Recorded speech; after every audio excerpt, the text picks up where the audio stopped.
بسم اللہ الرحمن الرحیم۔ السلام علیکم پیارے بچوں، کیسے ہیں آپ؟ یقیناً ٹھیک ہوں گے، تندرست ہوں گے۔ پیارے بچوں، آپ جانتے ہیں ہم پڑھ رہے ہیں اردو اور جماعت ہے ہماری چہارم۔ ہم نے اپنے جس سبق کا آج آغاز کرنا ہے وہ ہے محسن پاکستان ڈاکٹر عبدالقدیر خان۔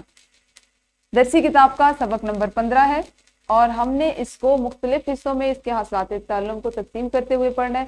سب سے پہلے دیکھتے ہیں کہ ہم نے آنے والے کتنے دنوں میں کون کون سے حاصلات تعلم کو مکمل کرنا ہے اور کس طرح سے کرنا ہے۔ ٹھیک ہے، سبق نمبر 15.1 مرکب جملے بنا سکیں، حروف جار اور حروف عطف کو پہچان کر ان کا درست استعمال کر سکیں۔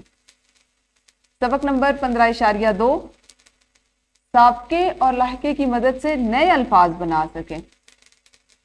اپنے سبق نمبر 15 کو آپ تیسرے حصے میں پڑھیں گے۔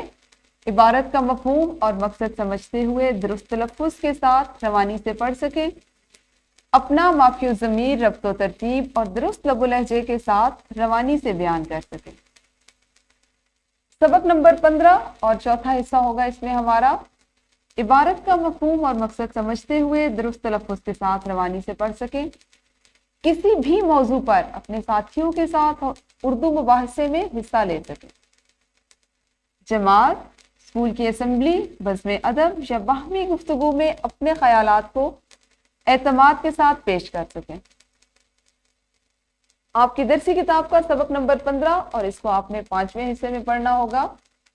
کسی بھی عنوان پر ربط و تسلسل کے ساتھ مختصر مضمون لکھ سکیں اور اسی دن آپ سیکھیں گے تصاویر دیکھ کر ان سے متعلق سوالات کے جوابات دے سکیں۔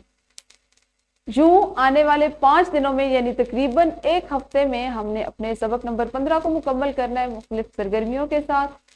آپ کے سننے، بولنے، پڑھنے اور لکھنے کی صلاحیتوں میں اضافہ ہوگا، ان میں بہتری آئے گی اور ہم اپنا یہ سبق مکمل کریں گے۔ کل سبق کے باقاعدہ آغاز کے ساتھ ملیں گے، اس وقت تک آپ سب اپنا خیال رکھیے۔ اللہ حافظ، شکریہ۔